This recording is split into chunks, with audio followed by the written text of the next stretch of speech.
Hello नमस्कार, जय हिंद, वंदे मातरम। आप सभी लोगों का स्वागत है एक बार फिर से सरकारी एग्जाम फाइटर यूट्यूब चैनल में। तो एसएससी एमटीएस की क्लास का समय हो चुका है। जितने भी स्टूडेंट एसएससी एमटीएस की तैयारी कर रहे हैं सभी लोग क्लास में ज्वाइन हो जाएंगे। बहुत ही ज़्यादा महत्वपूर्ण क्लास है। इस क्लास में आपको जीएस के कुछ ऐसे क्वेश्चंस देखने को मिलेंगे जो कि आपकी परीक्षाओं में पूछे गए हैं और आगे भी पूछे जाने की इनकी संभावनाएं हो सकती हैं। ठीक है, तो सभी क्वेश्चंस इंपॉर्टेंट हैं और अगर आपको इनके आंसर पता है तो और उनकी अच्छी बात हो जाएगी। ठीक है, पहला क्वेश्चन देखिएगा। इसमें बोला गया है कि दिल्ली में 3 से 14 अक्टूबर तक आयोजित 2010 के कॉमनवेल्थ खेलों के दीपिका कुमारी को स्वर्ण पदक किसमें मिला था। तो यहाँ पे क्वेश्चन का लेवल समझिएगा। देखिए, जो दीपिका कुमारी हैं, आपको इस क्वेश्चन से बस इतना मतलब है कि दीपिका कुमारी का संबंध किस क्षेत्र से है, ऐसे आपसे क्वेश्चन पूछ सकता है। ठीक है, तो दीपिका कुमारी का संबंध किस क्षेत्र से है? तीरंदाजी से है। ठीक है, तो ये तीरंदाज हैं। आपका आंसर हो जाएगा ऑप्शन नंबर 2 वाला, यानी कि महिलाओं की तीरंदाजी में। ठीक है, तो यहाँ पे आपका आंसर हो जाएगा दीपिका कुमारी ने, इनका संबंध किससे है? तीरंदाजी से है। ठीक है, तो यहाँ पे बस आपके लिए बस इतना ही क्वेश्चन बना हुआ है। नेक्स्ट क्वेश्चन देखेंगे। नेक्स्ट क्वेश्चन में कह रहे हैं कि भारत का राष्ट्रीय वृक्ष कौन सा है। तो सभी लोग जानते हैं कि जो अपना भारत है, इंडिया है, इसका राष्ट्रीय वृक्ष कौन सा है? राष्ट्रीय वृक्ष कौन सा है? बरगद इसका राष्ट्रीय वृक्ष है। ठीक है, राष्ट्रीय पुष्प कौन सा है? कमल है। राष्ट्रीय पशु कौन सा है? बाघ है। और राष्ट्रीय जलीय जीव कौन सा है? तो अपना डॉल्फिन, जो गंगा डॉल्फिन है उसको राष्ट्रीय जलीय जीव कहते हैं, जिसको 2009 में बनाया गया था। ठीक है, नेक्स्ट क्वेश्चन। कथकली नृत्य किस राज्य से संबंधित है? तो जो कथकली नृत्य है, कथकली नृत्य बहुत ही ज़्यादा महत्वपूर्ण है और आज भी एग्जाम्स में पूछा जाता है। तो कथकली जो नृत्य है वो किस राज्य का है? केरल का है। ठीक है, केरल का कथकली नृत्य हो जाएगा। आंसर आपका क्या हो जाएगा यहाँ पे? केरल क्या हो जाएगा? एकदम करेक्ट आंसर हो जाएगा। आंध्र प्रदेश में कौन सा होता है? तो आंध्र प्रदेश में होता है कुचिपुड़ी। आंध्र प्रदेश में कौन सा होता है? कुचिपुड़ी। तमिलनाडु में कौन सा होता है? तमिलनाडु में होता है भरतनाट्यम। और उड़ीसा में होता है उड़ीसी। उड़ीसा में होता है उड़ीसी। तमिलनाडु में होता है भरतनाट्यम। आंध्र प्रदेश में होता है कुचिपुड़ी। कथकली कहाँ पे होता है? केरल में होता है। और केरल में एक और होता है जिसका नाम है मोहिनीअट्टम। ठीक है, मोहिनीअट्टम। सभी चीज़ें बहुत ही इंपॉर्टेंट हैं, तो सभी चीज़ें नोट करते हुए चलिएगा तो आपको और भी ज़्यादा फायदा मिलता हुआ चलेगा। नेक्स्ट क्वेश्चन देखिएगा। नेक्स्ट क्वेश्चन में कह रहे हैं कि निम्नलिखित में से किसे भारत रत्न नहीं मिला है। तो भारत रत्न से सम्मानित व्यक्ति आपको बताने हैं कि इनमें से किसे भारत रत्न नहीं मिला है। तो आंसर यहाँ पे हो जाएंगे आपके अटल बिहारी वाजपेयी। किसे? अटल बिहारी वाजपेयी को भारत रत्न नहीं मिला है। ठीक है, मुरारजी देसाई को भारत रत्न कब मिला था? तो मुरारजी देसाई जो थे उन्हें भारत रत्न मिला था सन 1991 में। गुलजारी लाल नंदा, इन्हें भारत रत्न कब मिला था? सन 1997 में। ठीक है, उसके बाद जो राजीव गांधी हैं इन्हें भारत रत्न मिला था सन 1991 में। ठीक है, तो यहाँ पे राजीव गांधी, मुरारजी देसाई और अपने गुलजारी लाल नंदा तीनों को भारत रत्न मिला है। अटल बिहारी वाजपेयी जी को भारत रत्न नहीं मिला है। Next question. क्वेश्चन में कह रहा है कि श्रीनगर किस नदी के किनारे पर बसा हुआ है। तो इम्पोर्टेंट है, और श्रीनगर जो है ना वो किस नदी के किनारे पर बसा हुआ है। तो आंसर में क्या लगाएंगे आप लोग? आंसर में लगाएंगे झेलम नदी। ठीक है, तो झेलम नदी के किनारे पर कौन सा नगर बसा हुआ है? श्रीनगर बसा हुआ है। ठीक है, आंसर आपको हो जाएगा झेलम नदी। नेक्स्ट क्वेश्चन देखेंगे। नेक्स्ट क्वेश्चन कह रहा है कि सौर प्रणाली का आविष्कार किसने किया था। तो ये क्वेश्चन भी आपसे साइंस की दृष्टि से पूछ सकता है। सौर प्रणाली का आविष्कार किसने किया था? तो सौर प्रणाली का आविष्कार कोपरनिकस के द्वारा किया गया था। कोपरनिकस नामक एक वैज्ञानिक थे, इन्होंने सौर प्रणाली का आविष्कार किया था। ठीक है, कोपरनिकस इसका क्या हो जाएगा? इसका एकदम करेक्ट आंसर हो जाएगा।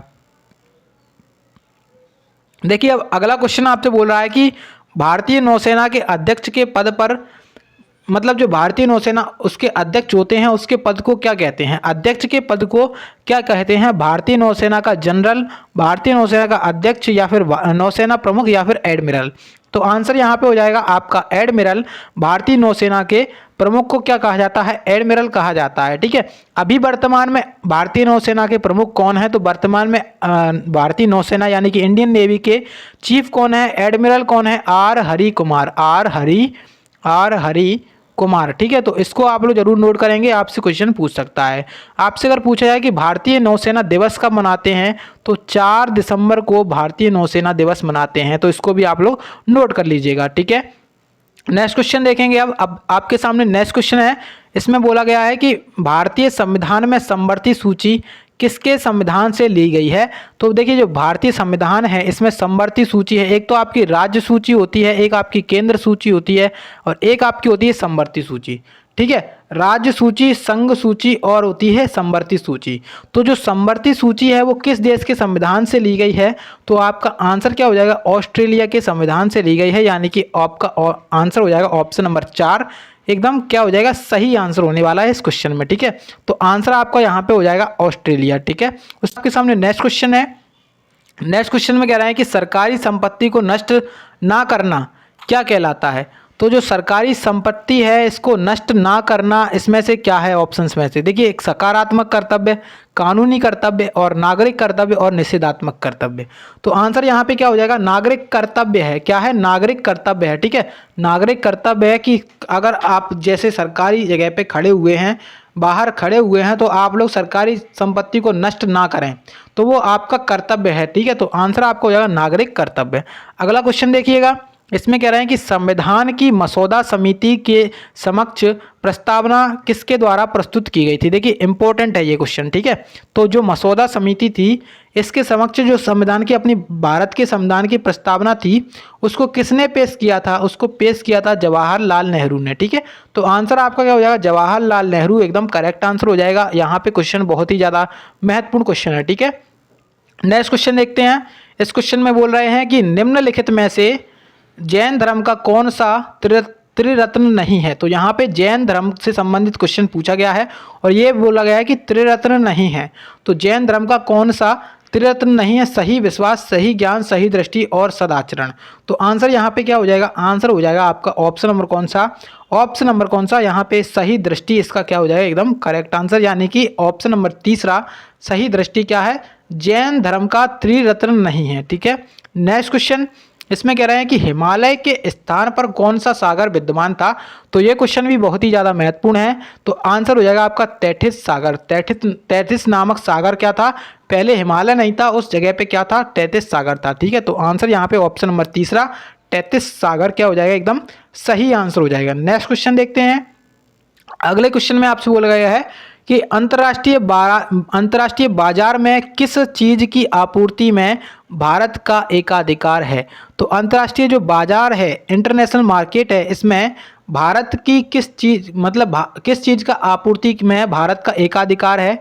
तो आपका आंसर यहाँ पे क्या हो जाएगा? अब्रक। अब्रक इसका आंसर हो जाएगा। अब्रक जो है ना, भारत आपूर्ति बहुत ज़्यादा करता है, तो अब्रक यहाँ पे क्या हो जाएगा? आंसर हो जाएगा। नेक्स्ट क्वेश्चन देखेंगे।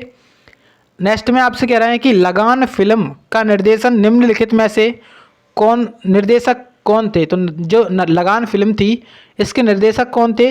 तो इसके निर्देशक कौन थे? इसके निर्देशक थे आशुतोष। कौन थे इसके निर्देशक? आशुतोष गोवारीकर। ठीक है, तो आंसर आपका ऑप्शन नंबर तीसरा करेक्ट आंसर हो जाएगा। नेक्स्ट क्वेश्चन देखिए, अगले क्वेश्चन में कह रहा है कि मनुष्य में पुनः स्थापित होने वाले दांतों की संख्या कितनी होती है? तो मनुष्य के अंदर पुनः स्थापित जो दांत होते हैं, होने वाले दांत होते हैं, उनकी संख्या कितनी होती है? तो उनकी संख्या होती है 12। ठीक है, आपका आ जाएगा ऑप्शन नंबर पहला करेक्ट आंसर है। ठीक है, अब देखिएगा नेक्स्ट क्वेश्चन को। नेक्स्ट क्वेश्चन में कह रहे हैं कि निम्नलिखित में से योग के पथ प्रदर्शक कौन थे? तो यहाँ पे आपको क्वेश्चन सीधा क्वेश्चन है, योग के पथ प्रदर्शक कौन थे? बाघभट्ट या फिर आत्रेय या फिर पतंजलि या फिर बृद्धुकांत। तो यहाँ पे योग का सीधा संबंध किससे हो जाएगा? पतंजलि से हो जाएगा। किससे हो जाएगा? पतंजलि से यहाँ पे योग का सीधा संबंध हो जाएगा। आपका आंसर हो जाएगा ऑप्शन नंबर पहला करेक्ट आंसर है। नेक्स्ट क्वेश्चन देखिएगा। इस क्वेश्चन में आपसे बोला गया है कि जब हम भूमध्य रेखा से उत्तरी ध्रुव की ओर जाते हैं तो जी यानी कि गुरुत्वाकर्षण का त्वरण कैसा हो जाता है?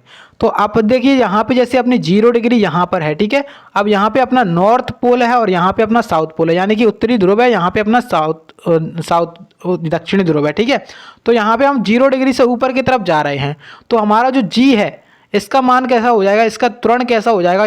यहाँ पे इसका आंसर क्या होगा? आंसर हो जाएगा इसका क्या? बढ़ जाएगा। क्या हो जाएगा? ये बढ़ जाएगा। ठीक है, जो अपना गुरुत्वाकर्षण का त्वरण होता है ये क्या हो जाता है? बढ़ जाता है, जैसे ही हम उत्तरी ध्रुव की तरफ जाते हैं। नेक्स्ट क्वेश्चन देखेंगे। अब अगले क्वेश्चन में आपसे बोला गया है कि लोकसभा के क्या कह रहे हैं कि लोकसभा के लिए सबसे पहले आम चुनाव कब आयोजित हुए थे? तो लोकसभा के लिए सबसे पहले कब चुनाव आयोजित हुए थे? तो लोकसभा का पहला चुनाव कब हुआ था? तो यहाँ पे आपका आंसर आ जाएगा कब? सन 1951-52 में लोकसभा के पहले चुनाव आयोजित हुए थे। अब आप लोग मुझे कमेंट बॉक्स में ये बताएं कि लोकसभा के पहले अध्यक्ष कौन थे? तो लोकसभा का पहला अध्यक्ष यानी कि पहला स्पीकर कौन था? तो ये मुझे आप लोग कमेंट बॉक्स में बताइएगा। अगला क्वेश्चन देखिए, अगले क्वेश्चन में कह रहा है कि टूटी हड्डियों को जोड़ने के लिए निम्नलिखित में से किसका प्रयोग किया जाता है? तो टूटी हड्डियों को जोड़ने के लिए किसका प्रयोग किया जाता है? प्लास्टर ऑफ पेरिस का प्रयोग किया जाता है। जैसे आप लोगों ने सुना होगा किसी का हाथ टूट जाता है तो क्या करवा के आता है? वो हाथ पे प्लास्टर करवा के आता है, ठीक है, मतलब वाइट वाइट सा उसके हाथों पर लग जाता है ना, उसी को क्या कहते हैं? प्लास्टर ऑफ पेरिस कहते हैं, ठीक है। तो आंसर आपका हो जाएगा ऑप्शन नंबर 4। नेक्स्ट क्वेश्चन देखिए, अगले क्वेश्चन में कह रहे हैं कि प्रतिवर्ष शिक्षक दिवस कब मनाया जाता है? तो इंपॉर्टेंट प्रश्न है, प्रतिवर्ष शिक्षक दिवस कब मनाते हैं? तो 5 सितंबर को। कब मनाते हैं? 5 सितंबर को शिक्षक दिवस मनाया जाता है। अब आप लोग मुझे ये बताएंगे कि ये शिक्षक दिवस किसके जन्म दिवस पर मनाया जाता है? कमेंट बॉक्स में बताना है आपको कि शिक्षक दिवस किसके दिवस पर, मतलब किसके जन्म दिवस पर मनाते हैं। नेक्स्ट क्वेश्चन जो कि आज का लास्ट क्वेश्चन है, इसमें कह रहे हैं कि निम्नलिखित में से जल जनित रोग कौन सा है? यानी कि जल से होने वाला रोग कौन सा है? तो आपके सामने पहला ऑप्शन है मधुमेह यानी कि डायबिटीज, सेकंड है हैजा, थर्ड ऑप्शन है चेचक और फोर्थ ऑप्शन है मलेरिया। तो आपका आंसर जो है ना वो हो जाएगा हैजा। हैजा क्या है? जल जनित रोग है, ठीक है। तो यहाँ पे आंसर हो जाएगा आपका कौन सा? हैजा। यहाँ पे क्या हो जाएगा? एकदम करेक्ट आंसर है, ठीक है। तो यहाँ पे आज के क्वेश्चन हो चुके हैं समाप्त। तो अगर आपको वीडियो अच्छी लगी है तो लाइक जरूर कर दीजिएगा इस वीडियो को, और इसी प्रकार के वीडियोस के लिए चैनल को आप लोग सब्सक्राइब जरूर कर लीजिएगा।